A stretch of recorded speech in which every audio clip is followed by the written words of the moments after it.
이쯤 되면 이제 여러분의 질문을 받아서 제가 좀 강의를 해 나가야 될 필요도 있는데, 혹시 여러분이 질문이 있으시면 메모지에 써서 주시면 질문에 따라서 또 좀 여러분이 꼭 알고 싶은 내용을 좀 채워드릴 수도 있겠습니다.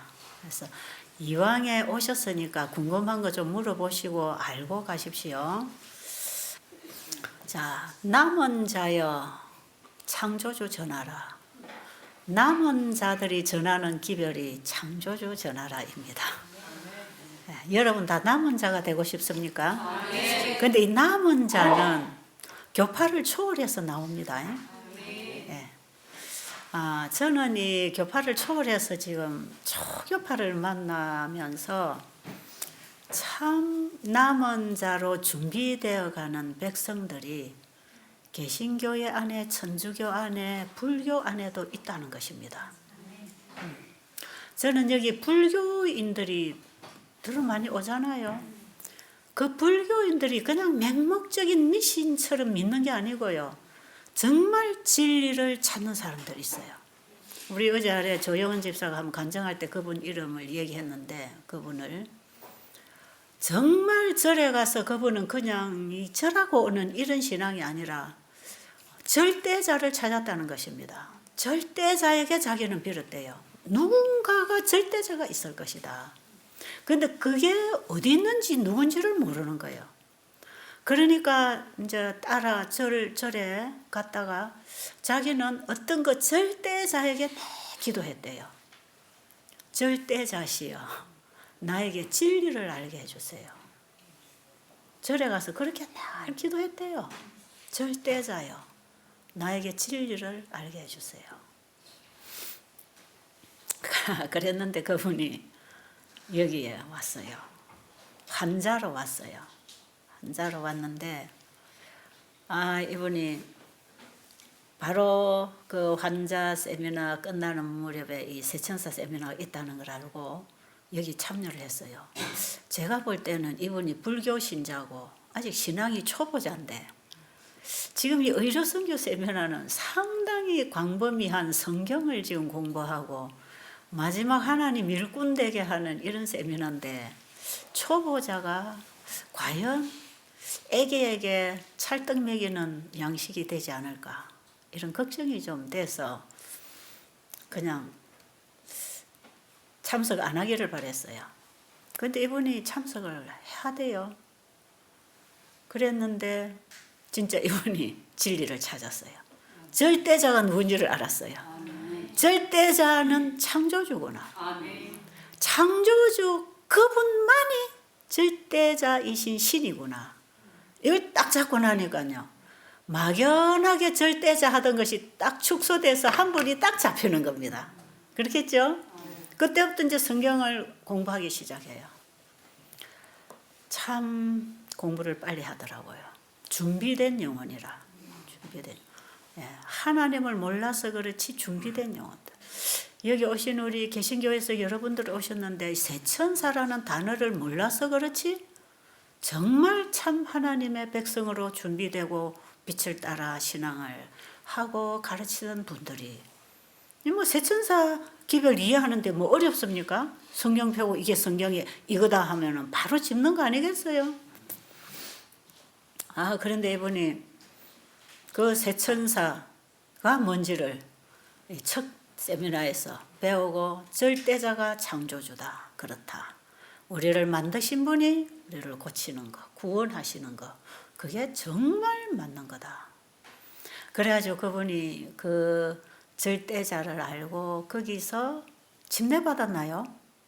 그때 네. 1기에 와서 침례받았나? 두 번째 와서 두 번째 왔나요? 근데 두 번째 올 때는 자기 아들 데려왔어요. 아들이 딱 하나예요. 그런데 이 본인도 법대 출신입니다. 그런데 아들도 법대인가? 네, 법대예요. 아주 수재예요. 그 아들을 여기 데려왔어. 엄마랑 여행 가자 해가지고, 건강 여행 가자 해가지고 여기 와서 건강식 하는 거 배우고, 거기서 침례받았나? 침례받았어요. 침례받고 지금 하나님 백성이 되어가지고 교회를 잘 다니고 있어요. 참 빨리 찾아요. 근데 지금도 이 복음을 그대로 접하고 그대로 이해를 하는데 수십 년 된 우리 교인들보다 훨씬 이해가 빠르고 신앙이 순수합니다. 근데 어떻게 보면 우리 신앙생활을 오래 하신 분들은 이것이 그냥 습관화되어 있어요. 신앙이 습관화되어 있고 하나님도 그냥 막연하게 따라 부르고 믿는, 따라 믿는 그 하나님, 따라 믿는 예수님, 따라 교회 다니는 신앙, 따라서 봉사하는 봉사활동. 그러니까 교회 단체에서는 하는데 집에 들어오면 봉사 딱 놔버리죠. 교회에서 단체를 할 때는 따라 해놓고 집에 오면 봉사 없지요. 이기심으로 살잖아요. 우리가 신앙이 오늘 아침에 이사야 58장에 본 것처럼 형식화되어 있습니다. 믿는다는 백성들이 형식화되어 있어요. 그런데 이 백성들을 깨워서 예수님을 보게 해주는 것, 진짜 그 예수님을 영접하도록 하는 것, 이 남은 자들이 바로 전하는 기별이 그런 것입니다. 남은 자들은 각 종파에서 자기가 받은 빗대로, 보여진 빗대로 순종하고 나오던 사람들이 그 다음 단계에 빛이 오면 탁탁탁 받지요. 그래서 건강기별을 탁 받고 여기 오신 분들은 평상시에 건강기별 외에 다른 복음의 기별에 믿고 순종하고 살던 사람들이 그 다음 단계에 오니 이게 하나님 말씀이네. 창세기에 먹는 거 가르쳐 주셨는데 이거다, 바로 이거다. 왜 물 마시느냐? 왜 햇빛에, 왜 시골의 자연 속에 살아야 되느냐? 이게 원래 창조주가 사람에게 필요를 공급하기 위해서 살게 하신 삶이구나. 이런 걸 이제 배우면 금방 순종을 하지요. 금방. 그래서 거듭난 그리스도인인가 아닌가의 차이가 어디 있느냐 하면요. 거듭난 그리스도인은 말씀의 빛이 올 때 바로 받습니다. 자꾸 받아요. 영적인 아이가 젖을 먹고 자라는 거하고 똑같아요. 거듭난 사람은 말씀의 젖을 먹고 자라기 때문에 늘 영적 갈급하고 영적 양식이 오면 탁탁 받아 먹어요. 그게 특징입니다. 그리고 또 거듭난 사람의 특징은 뭔가 관계에 잘못이 있으면 이게 다 내 탓이다. 내가 잘못했네. 너 때문에 네가 이래서 이러쿵저러쿵 안 하고 내가 잘못했구나. 내가 미안합니다. 내가 잘못했어요. 그렇게 자기 잘못을 깨달아가면서 사과하고 회개하고 해결하는 이런 사람들이 참된 그리스도인들이 범죄도 할 수 있어요. 싸움도 할 수 있어요. 화가 날 수가 있어요. 그러나 해놓고 상대방에게 뒤집어 씌우지 않고 내가 잘못했구나. 내가 이랬어야 됐는데 잘못했구나. 왜냐하면 왜 성령께서 내 안에서 계속 내 허물과 죄를 고하기 때문에 그렇습니다. 그래서 거듭난 그리스도인은 좀 실수를 하고 좀 이런 육으로 태어날 때 가지고 태어난 본성이 좀 급하고 악하고 좀 이기적인 이런 사람들 있잖아요. 이런 모습이 나와도 금방 회개하죠. 그래서 화가 나도 저녁까지 품지 말라는 말씀처럼 화를 품고 죄를 알까지 않습니다. 자기가 실수한 걸 가지고 바로 회개하고 엎쳐서 해결을 봐버리죠. 그래 마음에 평안이 있을 거 아닙니까? 어쨌든 이 새천사 의료선교 세미나는 남은 자를 모으기 위한 세미나입니다. 남은 자를 모아야 돼. 남은 자가 곳곳에 있기 때문에. 이런 장소에 와야 모여지는 거 아니잖아요. 기별이 가서 모으는 거 아닙니까? 하나님의 기별이 가서 새천사 기별이 가서 모으는 것이에요. 그래서 새천사 기별 처음 들어보는 단어지만 내용을 들어보면 바로 우리가 추구하는 복음이 바로 그거거든요. 이거 다 모여집니다. 이제 우리 여기 새천사 세미나가 뭔지도 모르고 오신 분들이 좀 이런 부분을 이해를 하시고 참석하시면 남은 시간 또 좀 도움이 되겠고요. 오늘은 이 시간은 제가 처음에 그 예수님 만나고 이사야 58장에 그 참된 금식, 내가 십자가에 죽어버리는 금식, 그 금식이 일어났을 때에 바로 내 안에 예수님이 사랑의 빛으로 임하시잖아요. 사랑의 씨가 하나 떨어지는 거거든요. 그 씨가 내 안에 떨어졌을 때 나오는 나무의 모습, 꽃피는 모습, 열매의 모습이 이사야 58장 6절로 7절, 8절에 그게 빛이다 이 말이에요. 빛이다. 일어나라 빛을 발하라 하는 그 빛. 내가 세상의 빛이다. 너희는 세상의 빛이 되라. 그 빛. 빛이신 분이 내 안에 와서 비추면 빛이 나를 통해 반사되지요. 예수님이 내 안에 임하시면 빛이 나가죠. 그의 삶을 통해, 말을 통해, 모습을 통해, 일을 통해 빛입니다. 이 세상의 빛입니다. 어둠을 밝히는 등불이 되는 것이죠.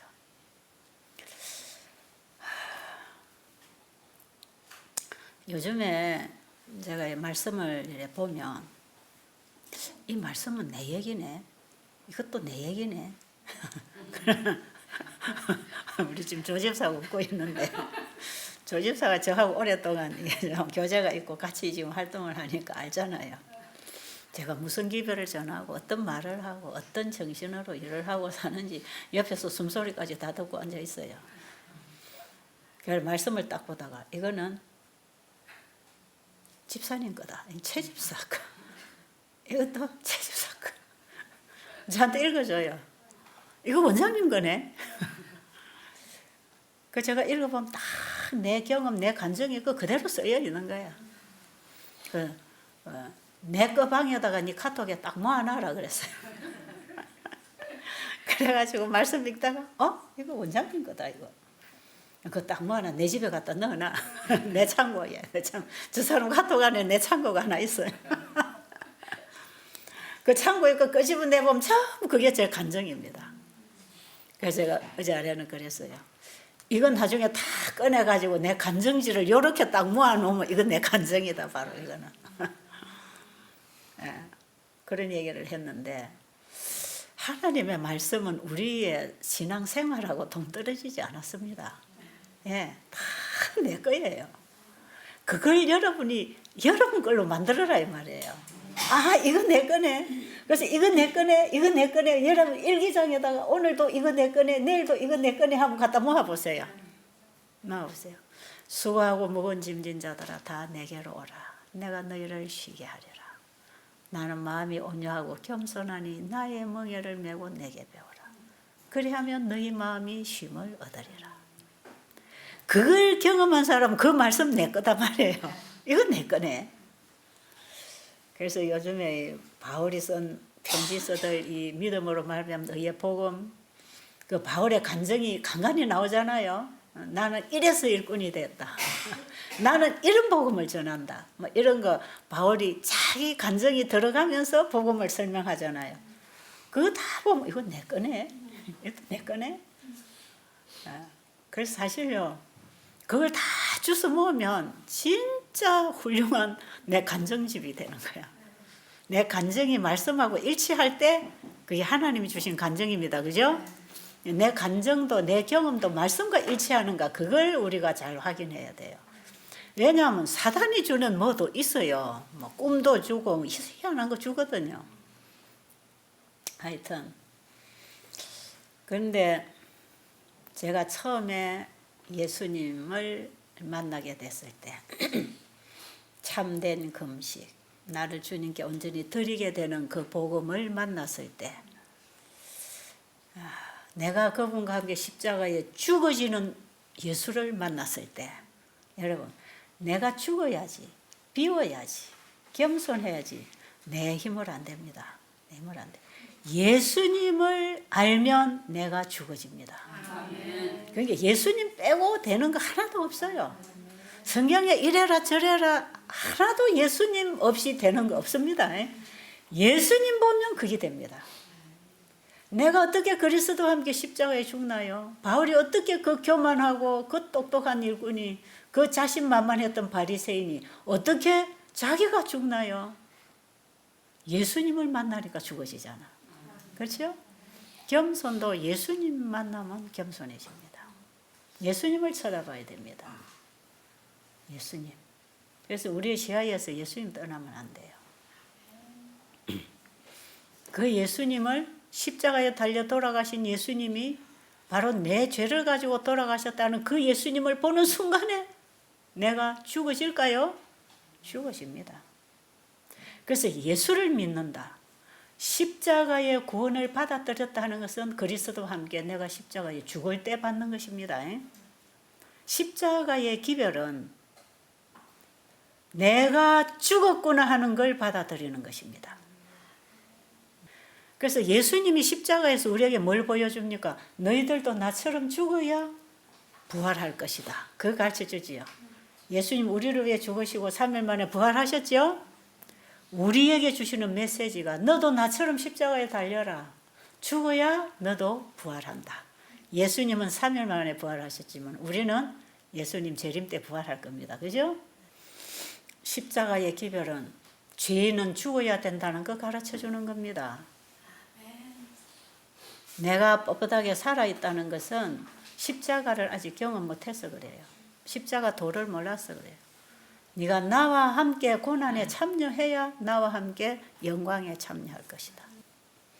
그런데 그 그리스도의 고난이 십자가라고 할 때 내가 그 십자가에 자아가 죽는 고난을 겪으면서 내가 죽어버리고 예수님이 내 안에 영접이 되면 그때부터는 세상을 보는 눈이 달라진다 그랬죠.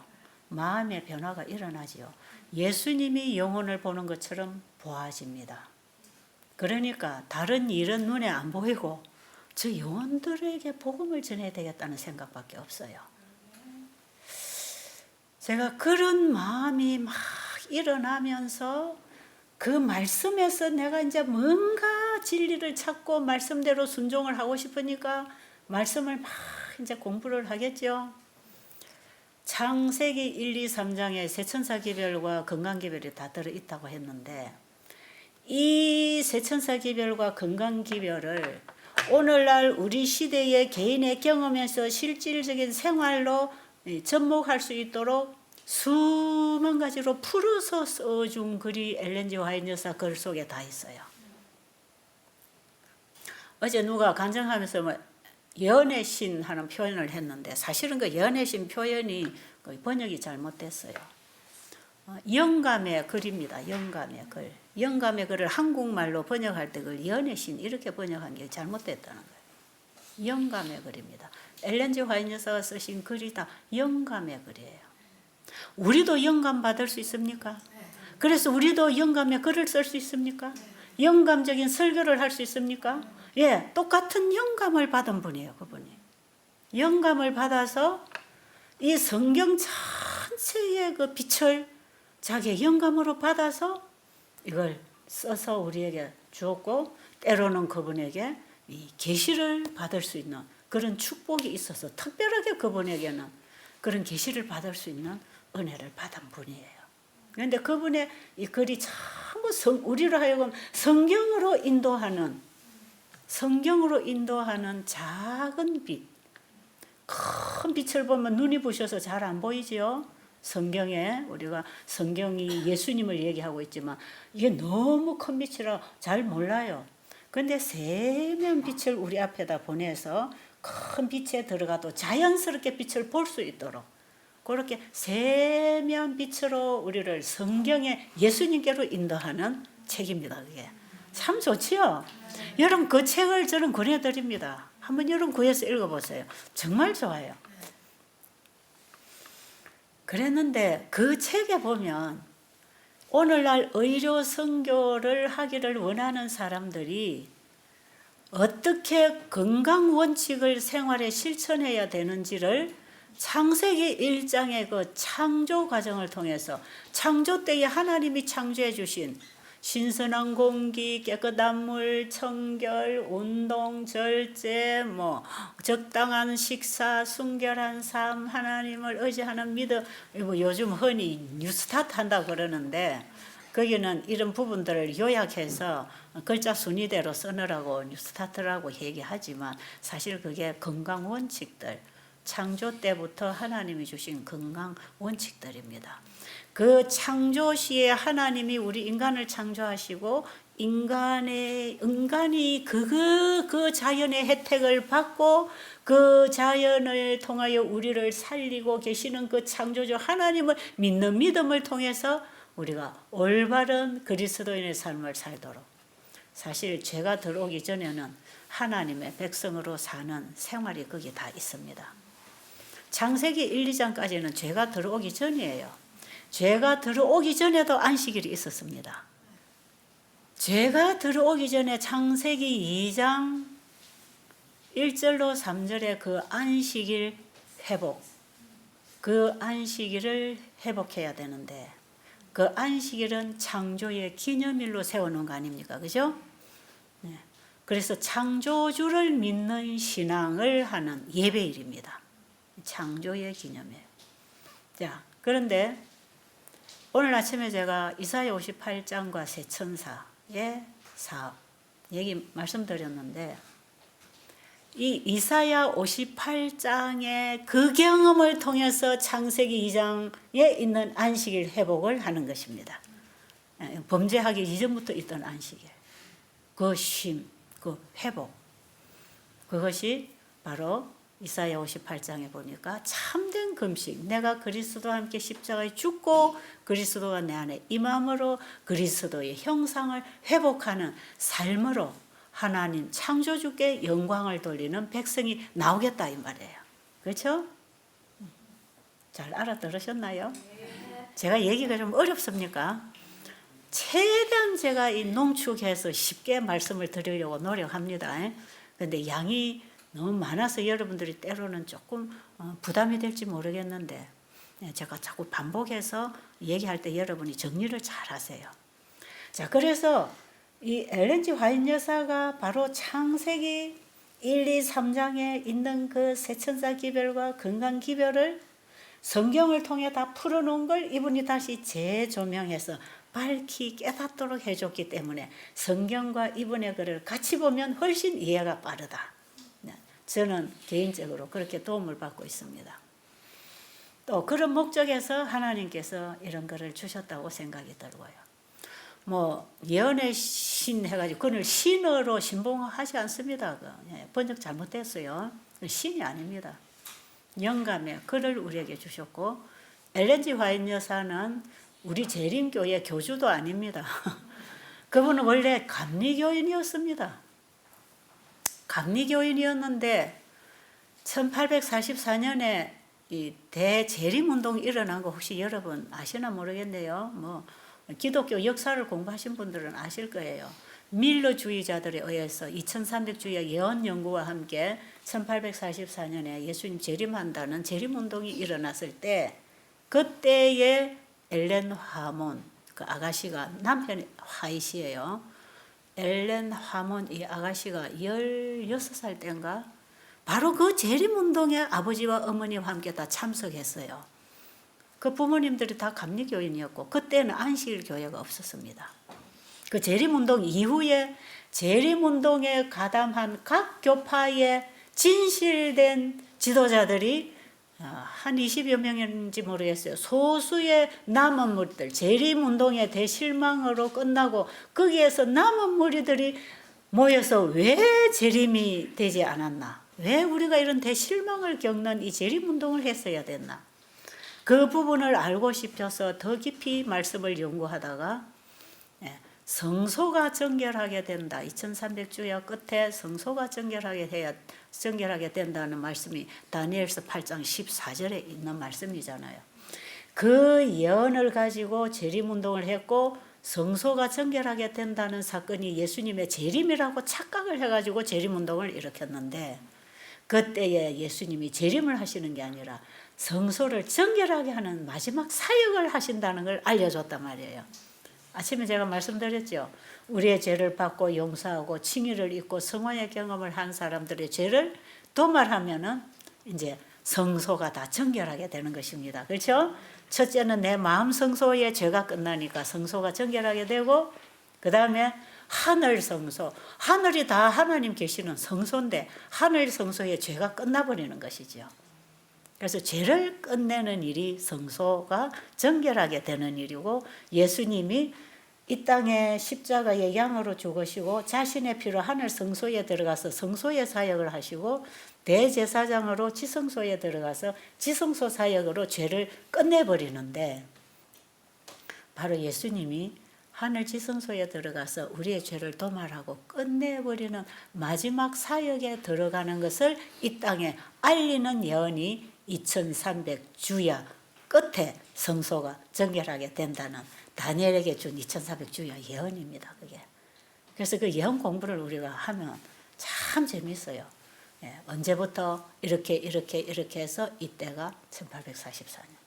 그래서 그때 대재림운동 역사와 함께 예언 공부를 하면 참 재미있어요. 예언은 앞으로 일어날 일을 미리 말했고, 그 다음에 역사는 그 예언이 성취된 증거 아닙니까? 그죠? 지금 우리는 그 증거를 가지고, 예언과 그 역사의 증거를 가지고 성경을 믿고 있는 것입니다. 그러니까 앞으로 말씀하신 그 일도 분명히 이루어질 걸 또 믿는 것이죠.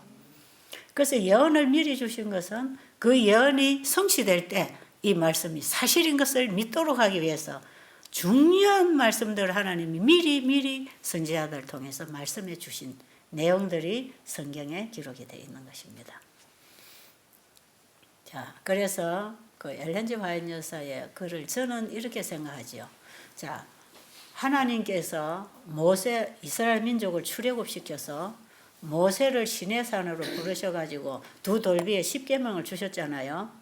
이 10계명, 10가지 10계명을 모세를 통해서 줬고, 모세는 이 10계명을 또 모세의 법, 모세의 책에다가 모세가 10계명을 풀어서 수백 가지로 써놨어요. 그러면 10계명 가운데 하나님이 주신 그 율법을 모세의 법에서는 생활에 접목을 하도록 다 풀어서. 그래서 법조항들이 많았어요. 굉장히 많았지요. 그래야 간음하지 말라가 어떤 때에 적용되고 어떤 벌이 오는가 이런 걸 다 써놨거든요. 그게 모세의 법입니다. 율법은 모세로부터 왔고 하나님의 은혜는 예수 그리스도로 말미암았다 그랬죠. 모세에게 그런 법이 왔어요. 그처럼 오늘날 우리에게 큰 성경이 있는데 이 성경의 말씀을 또 아주 우리 생활에 접목하고 이해하기 쉽도록 이렇게 풀어서 이 시대에 모세의 율법 속에 하나님의 십계명이 풀어져 있는 것처럼 성경의 율법이 이분의 책을 통해도 풀어져 있습니다. 그렇게 이해를 하면 굉장히 쉬워요. 그러니까 물을 마시라. 하나님이 물을 창조하셨다. 원래 하나님의 신이 물 위에 운행하셨다. 이 창조 때부터 물과 함께 생명체가 탄생하는 걸 알 수가 있어요. 우리 뱃속의 아이도 물과 함께 살다가 물과 함께 탄생합니다. 그죠? 그렇죠? 양수가 터지면서 아이가 출생하는 것이에요. 그러니까 이 생명체하고 물하고는 절대로 분리될 수 없기 때문에 어떤 생명체도 그 자체가 보유하고 있는 물량이 있지요. 물량이. 수박은 몇 프로가 물이라? 응? 수박은 97? 93? 하여튼 뭐 짜서 안 해봐서 모르겠지만 이런 기록 저런 기록 보면 한 97% 하는 사람도 있고 93% 하는 사람도 있는데 잘 모르겠어요. 하여튼 수박은 90% 이상이 물이다. 그러니까 수박 물을 담고 있는 바가지 아닙니까? 수박 물이 많다 이 말이죠. 사람도 어찌 보면 수박이라 물이 70% 이상이래 우리 몸 안에. 그 물과 함께 순환합니다. 참 물이 들어가야 순환을 하죠. 그래서 물 마시라는 굉장히 중요한 얘기단 말이에요. 그런데 개미 새끼 한 마리도 잡아갖고 깨물으면 그 물이 있어요 없어요? 풀 한 포기도 뜯어가 깨물으면 물 나와야 안 나와요? 그게 다 그 생명체는 물과 함께 살고 있다는 것이에요. 자, 이런 하나님이 물과 하늘 위의 물과 하늘 아래의 물을 나누시고 궁창을 내시고 이 물과 함께 창조가 이루어져 나왔어요. 굉장히 중요한 것입니다. 그런데 뭐 성경에 보면 단순하게 기록되어 있는 것을 엘렌 G 화이트 여사가 쓴 책에 보면 물에 대한 얘기를 얼마나 많이 써놓는지 몰라요. 예, 물은 마시는 것만 하는 게 아니고 씻는 것도 해야 돼. 그렇죠? 예, 그래서 우리가 샤워도 해야 되고 빨래도 해야 되고 더러운 것을 씻어내는 데는 물이 필요하다는 거죠. 우리 몸의 노폐물을 씻어내서 깨끗한 물로 계속 채우고 순환시키고 또 물이 들어가서 더러운 물은 걸러서 씻어내고 세포 청소하는 게 물을 마시고 목욕하고, 그와 마찬가지로 우리 인간의 마음도 성령의 물이 와서 죄를 씻어내고 거듭나게 하고, 그렇죠? 이 물이 필요하다. 성령의 하나님의 신이 수면 위에 운행하셨어요. 물과 함께 우리가 살듯이 우리의 마음은 성령의 지배를 받고 성령의 인도에 따라 살아야 되겠죠. 사람의 마음에 성령이 빠져버리면 참 메마르고 냉랭하고 아주 은혜가 없고 무섭고 독하고 사람 마음에 성령이 빠지면 그렇습니다. 우리 몸에도 물이 빠지면 말라 비틀어지고 병들고 짜증나고 스트레스 받고 몸이 정상적으로 순환이 안 되니까 여기저기가 아프고 똑같아요. 그러니까 창세기 1장에 우리가 살아가면서 필요한 모든 물질을 햇빛이나 물이나 공기나 음식이나 자고 깨고 운동하고 동물을 사랑하고 인간을 사랑하고 하나님을 믿고 이런 생활을 어찌해야 되는지 다 풀어서 써놨으니까 찾아 묻기가 쉽겠지요. 그걸 제가 공부해가지고 사람들에게 가르쳐주고 있는데 그 엘렌 G 화이트 여사 책을 못 읽어본 사람들은 야 이거 대단하다 그러고 있단 말이에요. 그런데 이 책을 가지고 읽고 공부한 사람들은 당연한 걸로 또 알고 사는 거예요. 그런데 당연한 걸로 알면서도 안 하는 사람들이 누군지 아세요?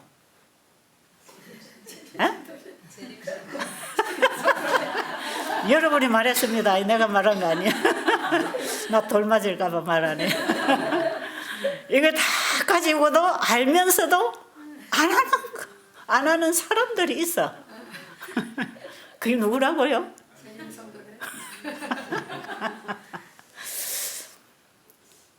알면서도 안 하면요, 빛이 올 때 불순종하면요 차단돼 버리면 흑암이에요. 흑암. 그 사탄은 나도 이거 좀 사람들한테 배웠는데 차차 마귀가 제일 무섭다 하대요. 말씀에 빛이 딱 왔는데 즉시로 받고 나가야 계속 빛을 받는데 아유 이거는 지금은 안 돼. 지금은 이것 해야 되고 저것 해야 되고 내 위치가 이러고 저러고 남이 나를 뭐라 하겠어 이래가지고 딱 차단해버리면 그 다음 빛 안 와요. 흑암입니다. 흑암. 그래서 마귀는요 우리를 교회 못 가게 하는 게 아니고 설교 못 듣고 성경 못 공부하게 하는 게 아니고요, 말씀을 공부하고 교회도 가고 기도도 하고 말씀을 깨달았는데 지금 안 해도 돼. 지금 안 해도 돼. 그게 차차 마귀입니다. 지금 안 해도 돼. 나중에 하면 되잖아. 나중에. 지금 이 말씀의 이 빛을 가지고도 알면서도 안 하고 지금 깜깜한 이방인과 같은 인생 신앙을 하고 있는 사람들이 누구라고요? 지금 안 해도 돼. 이것 때문에 저것 때문에 지금은 안 돼. 그러고 미루다 보니까 강팍해져 가지고 바리새인 율법주의가 돼 가지고 자기도 지키지도 못하는 율법을 지키라고 가르치면서 자기는 빛 가운데 거하지 않는 사람들이 누구라고요? 누구? 빛을 받고 거절하는 자들. 그런데요, 진짜 다행인 것은 그 빛을 받고 순종을 한다는 게 얼마나 축복스럽고 다양한 일인지 모릅니다. 거기에서 빛이 자꾸 온다니까요. 그래가지고 다행히도 저는 그 순종하는 쪽에 속해가지고 예수님의 십자가가 나의 죽음이었구나.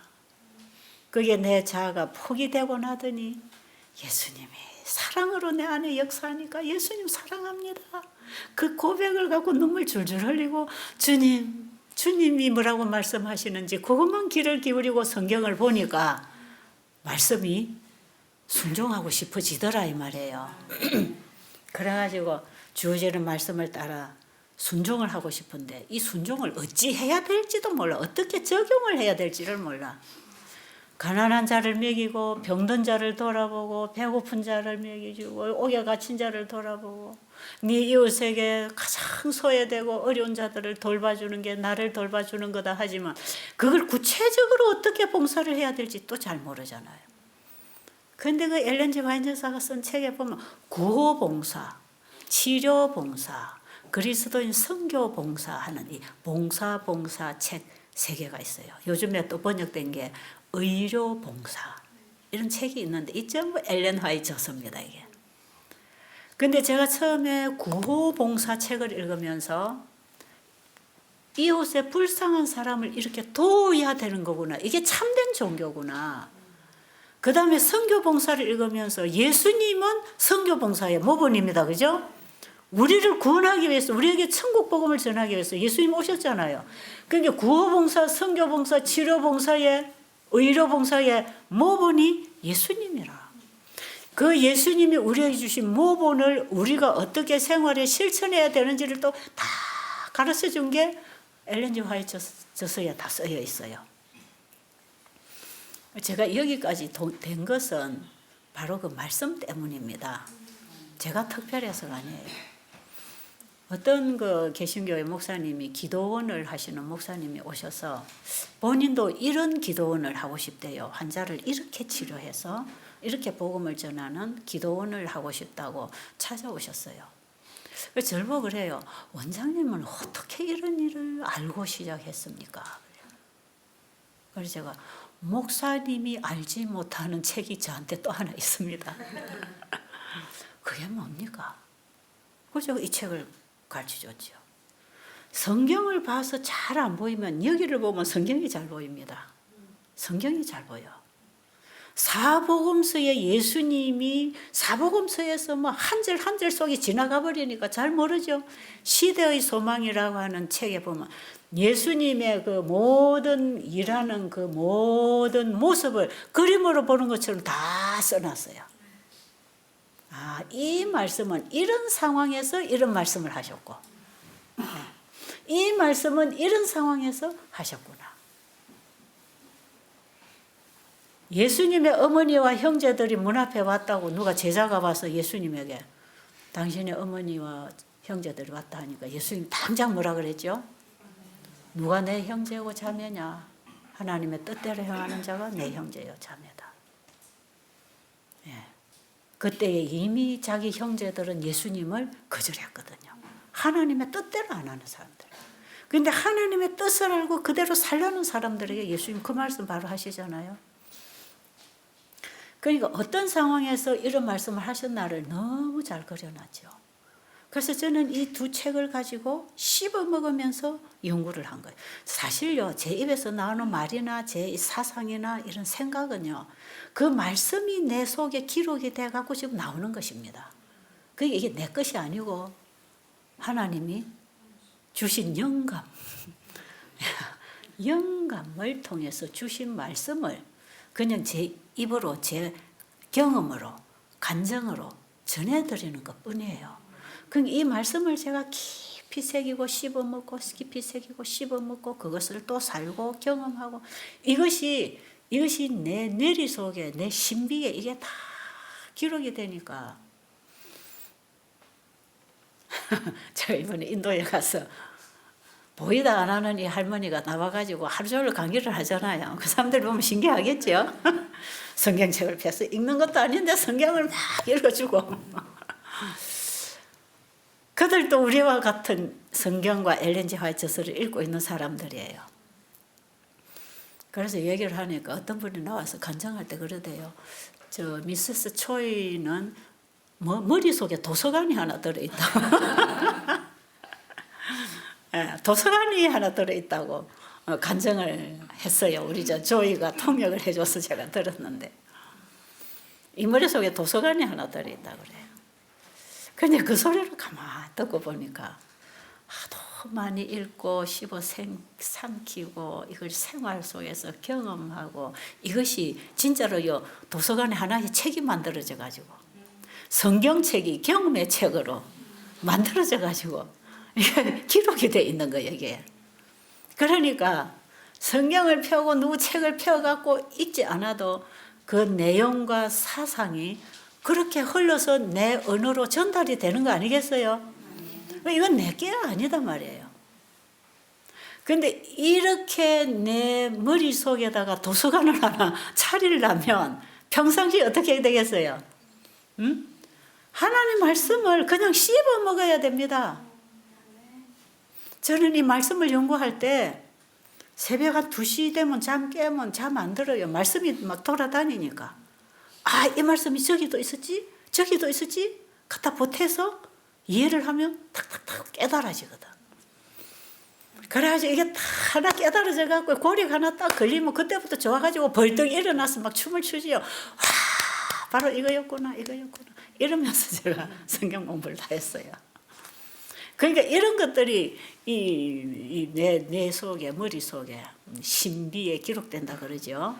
이게 다 기록이 되니까 그때 필요할 때마다 이게 그래서 그랬잖아요. 네가 나중에 법정에 가서 무슨 말을 할 건지 준비도 하지 말고 걱정하지 말고 그때가 되면 성령이 가르친다 그랬죠. 성령이 가르치는 게 영으로 내게 기록이 돼 있어야 성령이 그거 끄집어내 갖고 가르쳐 주는 거라. 그러니까 여러분 듣고 보고 살고 잊어버려도 괜찮아요. 여기는 다 기록됩니다. 그리고 나중에 딱 필요할 때 그게 싹싹 나와요. 그러니까 제가 여러분 앞에서 강의를 할 때도 그게 자꾸 나와서 하는 거라. 제가 얼마나 머리가 좋아서 이걸 외워갖고 하겠습니까? 그리고 똑같은 주제의 제목의 내용이라도 오늘 한 건 내일 절대로 못합니다. 오늘 감동을 받은 그 설교 내일 그 감동 안 옵니다. 그때에 필요해서 또 받아야 돼요. 또 하고. 하나님께서 제가 눈이 어두워가지고 책을 못 볼 줄 아셨는지 모르겠어요. 어쨌든 저는 이걸 말씀을 많이 씹어서 저장을 했던 것 같아요. 어려서 교회 다니면서 기억절 외우기 시작하면서부터 이게 하루 이틀에 저장이 된 게 아니라 가만 보니까 뭐 한 60평생이 넘게 계속 하나씩 저장을 해가지고 기록이 돼가지고 그 지금 성경을 읽어보면 아 맞아 이게 그거지 바로 내가 아는 건데 아 이게 이런 건데 이게 딱 내 얘기가 내 말이 쓰여 있네 그런 말씀들이 있단 말이에요. 가능할까요? 지금 제가 제 자랑하는 걸로 느껴집니까? 아니죠. 예, 이럴 수 있다는 거예요. 그래서 바울을 바울 되게 하신 하나님이 계셔요. 예. 다니엘을 다니엘 되게 하신 하나님. 그럼 다니엘을 다니엘 되게 하신 하나님이 다니엘을 다니엘로 만들려면 다니엘처럼 뜻을 정해서 하나님께 자신을 드려야 합니다. 그렇죠? 네. 우리가 뜻을 정해서 내 전체를 주님께 드려야 합니다. 거룩한 백성, 거룩함이란 뜻은요, 전체를 하나님께 드리는 것을 의미합니다. 거룩함은 내 것이 아니에요. 우리 아버지 것인데, 나를 전체로 드릴 때 그분 것을 주신다는 것입니다. 품성, 완전한 품성, 하나님과 똑같은 완전한 품성, 내가 이루는 게 아니에요. 나를 그분에게 온전히 드릴 때 그분의 품성을 주는 것이죠. 그렇죠? 그러니까 거룩함, 완전 이런 것은 나를 전체를 드린다는 뜻이단 말이에요. 전체를 그분에게 드리는 것이 온전한 품성입니다. 그래서 품성을 얘기할 때 성경이나 엘렌 G 화이트 저서에서 품성을 하나님이 귀하게 보시는 품성을 얘기할 때는 내 전체를 주님께 드리는 것 그리고 흔들리지 아니하는 믿음 백절불굴의 믿음 위에 굳게 서는 것 그게 품성이야. 영적으로 지적으로 진리에 굳게 서서 흔들리지 않은 그 상태에 그 품성에 인을 친다 말이에요. 인.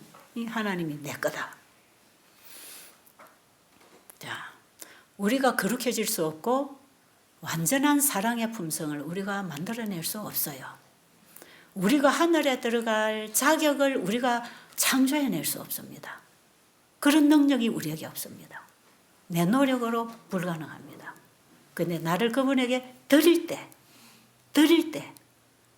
나를 그분이 받으셔서 그분의 것으로 채워주십니다. 그래서 그분이 주신 걸 받아서 의롭게 되고 완전하게 되고 거룩한 하나님의 백성이 되는 것이 다 예수를 믿음으로 말미암는 의다 말이에요. 성경 전체는 이 믿음으로 말미암는 의의 진리를 우리에게 가르쳐 주는 것입니다. 자, 이렇게 우리가 예수님을 알고 그 진리를 가지게 되면 이제 우리가 말과 행동과 삶을 통해서 이 진리를 나누어 주는데 그게 이제 의로 선교사의 삶이 시작되는 거다 이 말이죠. 제가 맨 처음에 이제 예수님 만나고 건강 개혁을 하고 생활의 개혁을 하고 이제 하던 일을 버리고 시골로 들어가고, 왜냐 하나님이 원래 에덴 동산을 창조하시고 자연과 더불어 천년계의 공부를 하면서 하나님을 배우고 천년계로 인해서 오는 혜택을 우리 인간이 받고 먹고 마시고 살아야 그것이 우리가 하나님과 교통하는 삶이 된다는 거죠. 그래서 제가 이런 말씀을 깨닫고 이제 시골로 이사를 가고 이런 일을 시작하고, 이런 일들이 시작될 때 한 2년쯤 지났을 때 아주 초보 단계, 아무것도 모를 때 아무도 제가 뭐 우리 집에 환자가 와서 병이 낫는다 하면 코웃음 치는, 지금은 그래도 누가 아프면 저한테 상담합니다. 오늘 뭐 병원에서 수술하라는데 이거 어떻게 해야 됩니까? 뭐 우리 애가 지금 이렇습니다, 저렇습니다. 뭐 요즘에는 뭐 상담 전화도 많이 오죠.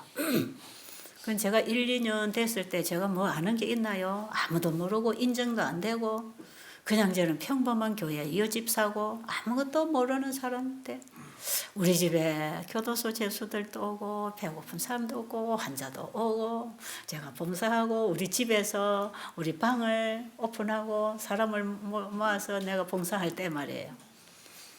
근데 어느 집사님 한 분이 저한테 전화가 왔어요. 근처입니다. 하동 근처. 최 집사님, 우리 동네에 불쌍한 애가 하나 있는데 좀 도와주세요. 그래. 그래서 무슨 애입니까 하니까 결핵 환자래요. 폐결핵 환자래요. 결핵 환자요. 결핵 환자는 우리 집에 데리고 오면 이게 전염이 돼서 우리 집에 환자들이 있어서 못 데리고 올 텐데. 어쨌든 못한다니까 그럼 방문을 좀 오세요. 그래. 그래서 방문을 갔잖아요. 방문을 가가지고 그 집에를 딱 갔는데요. 와, 그거는 딱 결핵 환자가 생길 집입니다. 그 집은. 방 안에 햇빛도 안 들어오고 공기순환도 안 되는 집에 살고 있어요. 여러분, 한국의 옛날 흙담집 있잖아요. 뺑뺑 둘러 창문도 없는 집 있죠. 그런 집에 살아요. 그런데 그 집이 뺑뺑뺑 둘러 대나무 밭이 아주 넓은 대나무 밭 속에 골목으로 쏙 들어가니까 마당이 있고 이 집이 한 채 딱 있는데 정오에만 거기 햇볕이 딱 비치고 뺑뺑 둘러 대나무가 얼마나 키가 큽니까? 집에 햇볕이 안 드는 그런 집이에요. 그런데 방문도 열지 않아가지고 그 공기마저도 못 마시고 있어요. 밤에 방문을 갔는데 문을 딱 열어보니까 냄새가 확 나는 거예요. 그래서 제가 도대체 방에 앉아 있을 수가 없어요. 그래서 이제 문을 열어놓고 앉아서 얘기를 하는데 이 환자는 아랫목에 이불을 깔아놓고 딱 누웠는데 일어나지도 못하고 제가 들어가니까 요래 쳐다보는데 딱 해골이 하얗게 뼈만 남아가지고 해골인데 동네 사람들이 그 애가 죽었나 살았나 맨날 그러던 애라. 초등학교 6학년 때 아버지가 결핵으로 돌아가시고 나서 이 아이가 결핵을 알았는데 지금 나이가 27인데 지금도 결핵 환자라. 치료가 지금까지 안 됐으니 어떻게 됐겠어요. 그래가지고 좋다는 거는 다 잡아먹고 개구리고 뱀이고 고단백이라는 거 다 잡아다 먹고 별걸 다 하는 거예요. 엄마가 아이 병 고치려고 절에다가 있는 대로 갖다 바쳐서 시주하고 빌고 자기 집에도 신주 단지 모셔놓고 부처님께 빌고 할 수 있는 건 다 하는 엄마야. 이 엄마가 혼자 사는 엄마가 이 아들 살리려고. 그러고 보니까 또 보건소에서 받은 약이라 해가지고 약을 비닐봉지 한 봉지 받아다가 줄줄줄줄 붙여놓은 약 봉지를 매일 그걸 따먹고 있는데 이 약을 많이 먹어 놓으니까 위가 흘러가지고 한 개도 소화가 안 돼요. 밥을 먹으면 흰쌀을 술술술술 그냥 다 나가는 거예요. 소화도 안 되고 막 뼈만 다 남아있는 진짜 살아날 가망이 없는 사람. 그래서 제가 가서 그 얘기를 다 들으면서 그 엄마한테 그랬어요. 아주머니, 지금 아주머니가 빌고 있는 그 신은 아들을 치료해 주는 신이 아닙니다. 근데 진짜로 아들의 병을 고쳐주는 신이 진짜 있습니다. 그게 엄마가 눈이 펑긋하는 거예요. 진짜 그런 신이 있냐고. 그러면요. 그 신이 우리 사람을 창조하신 신입니다. 우리 사람을 창조하신 신이기 때문에 우리 사람이 병들은 것도 고칠 수 있는 신입니다. 그래서 그분에게 기도하면 그분이 고쳐줄 수 있습니다. 그러니까 제가 그분에게 기도하겠습니다. 그래서 근데 그분은 나 외에는 다른 신을 섬기지 말라 그랬어요. 근데 아주머니는 지금 부처님을 섬기고 있잖아요. 그럼 아주머니가 두 가지 중에 결정을 해야 됩니다. 창조주 신에게 기도하고 그분에게 아들의 병을 고치게 하든지, 지금까지 이렇게 빌어도 고쳐주도 안 하는 신을 끝까지 붙들고 살든지 아주머니 결정해야 돼요. 이 신을 요 방에 모셔놓고 하나님께 예배 드릴 수는 없잖아요. 그랬더니 아주머니가요, 그럼 어떻게 할까요? 이거 다 없애야지요. 그때 제가 제 남편하고 가가지고 그걸 없애려 해서 마당에다 다 뜯어내가지고 또 없습니까? 하니까 저 부엌에 가면은 밥솥 위에 또 부적이 붙어 있대요. 그것도 또 끌고다 내고 또 집 뒤안에 이 방 뒷면에 또 벽에 또 부적 붙여놨대요. 또 그것도 끌고다 내고 이제 없습니까? 하니까 베개 밑에 부적이 또 하나 있대요. 그것도 베개 밑에 있는 부적도 꺼내서 또 저기 갖다가 마당에 갖다 놓고 불을 질렀어요. 싹 다 태워버렸어요. 벽도 깨끗하고. 그러고 이제 예배 드렸어요. 이게 쉬운 일입니까? 쉬운 일이 아니죠. 근데 어떻게 할 때 이게 쉬워질까요? 내 아들을 살리고 싶으면 하는 것입니다. 그래서 우리가 이 의료 선교는요, 그 어느 누구에게도 이 복음을 가지고 갈 수 있는 문을 여는 것이에요. 아들을 살리고 싶은 일편단심 이 엄마의 가슴은 누구에게든지 아들만 고쳐준다 하면 자기는 다 바칠 마음이 있는 사람이라. 아들을 건져내야 되니까. 근데 이제 아들이 올 때로 왔어요. 이제 더 이상 살 가망성도 안 보이는 아들이라. 근데 마지막으로 사람을 창조할 신이, 고치는 신이 있다 하니까 붙들 수밖에 없잖아요. 그래가지고 다 뜯어내고 그 다음에 예배를 드렸습니다. 예배를 드리니까 그 집에 애들이 또 밑에 딸아이들인가 한 2명 있어요. 오고 그 다음에 이제 제 데려갔던 그 집사하고 제 남편하고 앉아서 예배를 드렸어요. 예배를 드리면서 창세기 1장을 펴놓고, 자, 하나님이 우리를 창조하셨다고 여기 기록되어 있습니다. 그리고 하나님이 우리 사람이 먹고 마시고 살아야 할 양식이 자연 속에 있습니다. 하나님은 이것을 사람들이 받아 먹고 살도록 다 만들어 놓고 사람을 여기 살게 했습니다. 자, 근데 우리는 지금 햇볕도 안 보고 좋은 공기도 안 마시고 깨끗한 물도 안 마시고 음식도 우리 몸에 병드는 것만 개구리고 뱀이고 잡아먹고, 그러니 병이 낫겠습니까? 지금부터 창조하신 하나님이 먹으라는 음식을 먹고 마시라는 물을 마시고 주신 공기를 마시고 주신 햇빛에서 하나님 주신 에너지를 받으면 다시 살아납니다. 제가 이거 어디서 다 배웠을까요? 엘렌 G 화이트 여사 책에 다 쓰여 있어요. 다 저는 이거 보고 배우고 지금 실제로 이거 봉사하고 가르치고 있거든요. 그래서 그걸 제가 얘기를 쭉 하고 그날 예배를 마치고 이제 이분들이 하나님을 믿고 하나님 말씀대로 순종할 것입니다. 그러니 하나님이 고쳐주셔야 합니다. 고쳐주실까요? 이렇게 해서 고쳐주셔야 하나님이 영광을 받으시지. 하나님이 말씀하셨으니 말씀하신 대로 믿고 순종하면 하나님이 결과를 주셔야 되잖아요. 그래야 그 하나님이 계시구나 하고 믿을 거 아니겠어요? 하나님은 그 일을 하시기를 원하십니다. 그래가지고 이제 예배를 마치고 내일 오늘 밤 자고 나면 내일 그때가 초여름이었어요.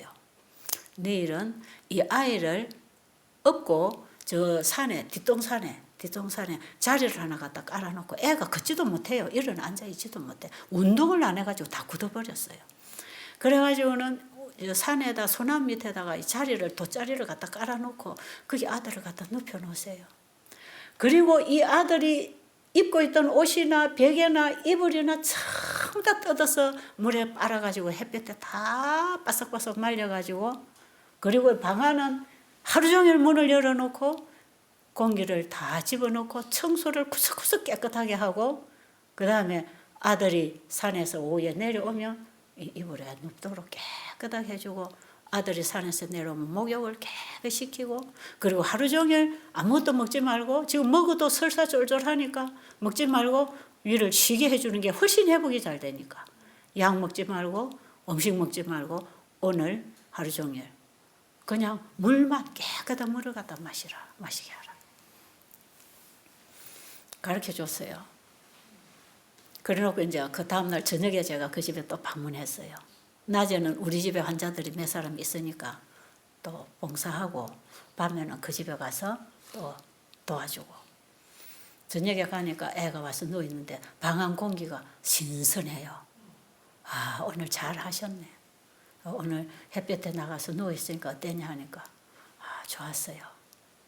그래가지고 또 그날 저녁 또 예배 드리고 내일 또 이렇게 하라. 내일 또 아이를 산에다 갖다가 눕혀놓고 엄마는 이 방에 있는 이불을 다 꺼내가지고 햇볕에 바싹 소독하고 말려가지고 하루 종일 방문 열어놓고 주변 청소 깨끗이 하고 방도 깨끗이 구석구석 닦고 불결한 거 하나도 없이 냄새 나지 않게 한쪽 구석에서 음식 찌꺼기나 뭐가 썩는 불결한 냄새가 나면 그 냄새가 들어가서 병을 만든단 말이에요.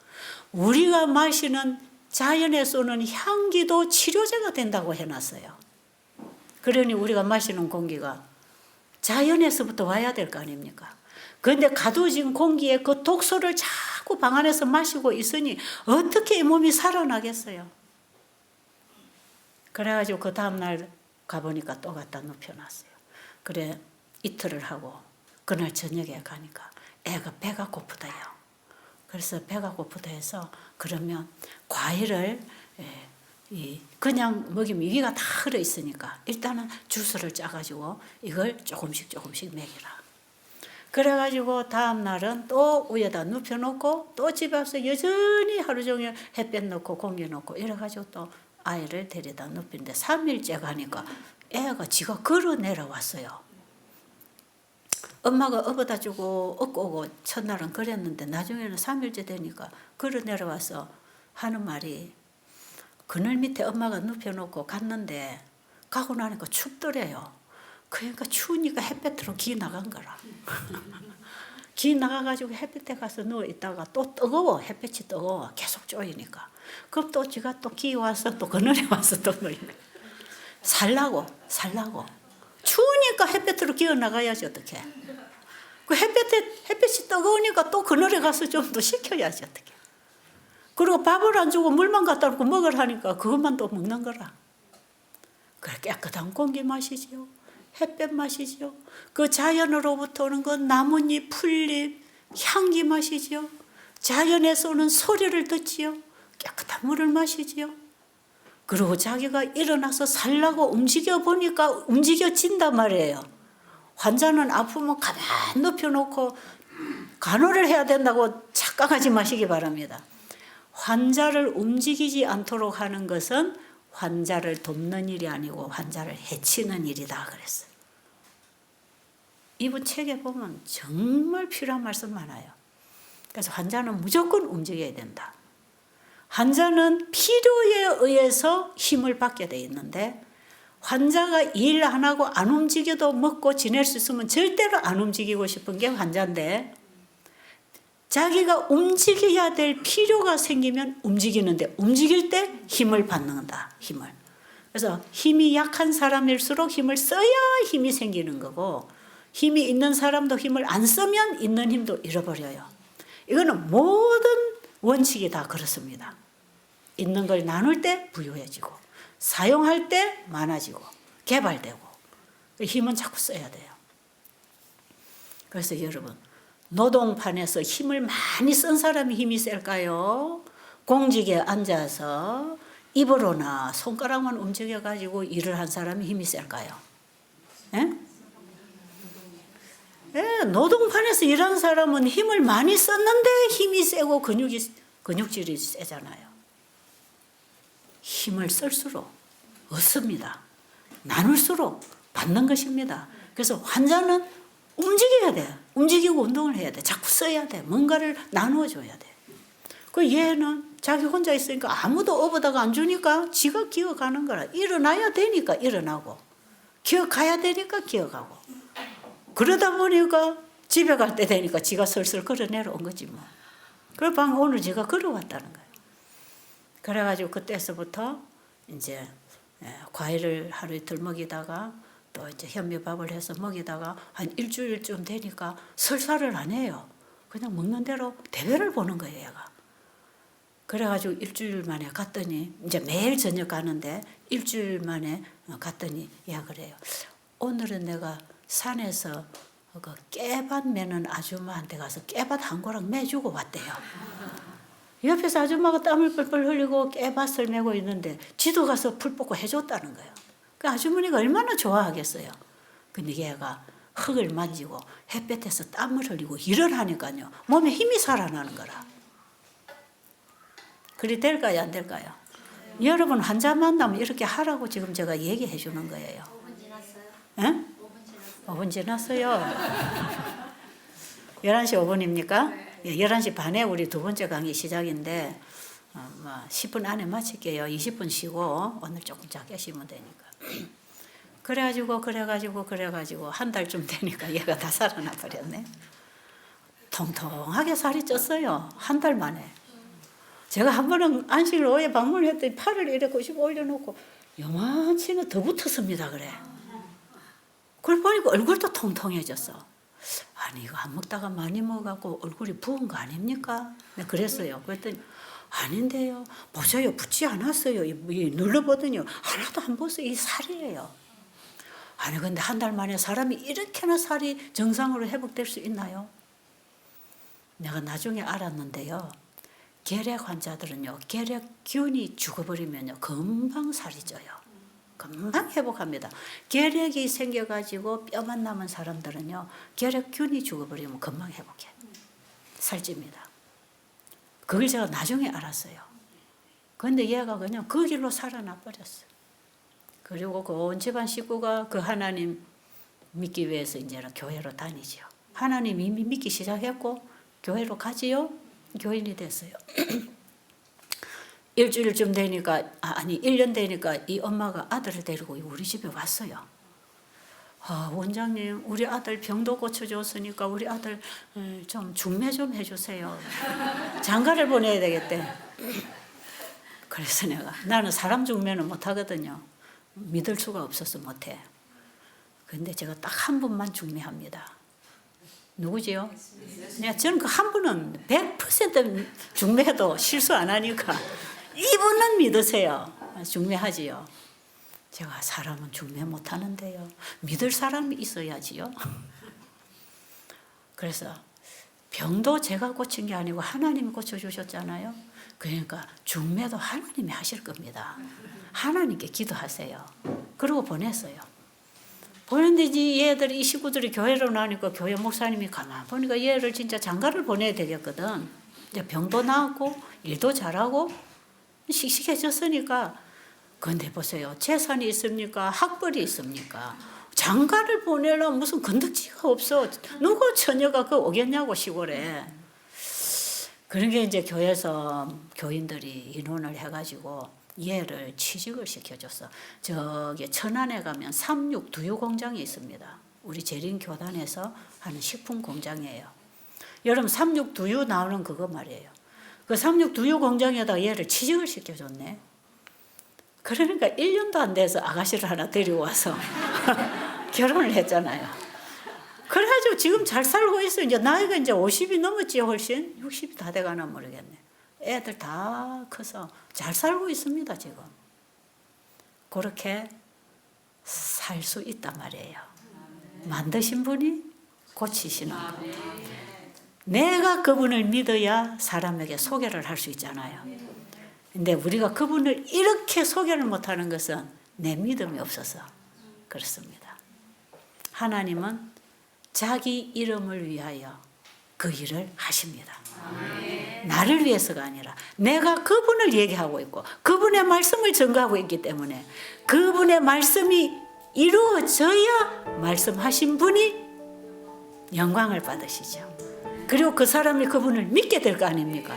그 일을 위하여 지금도 하나님은 일하십니다.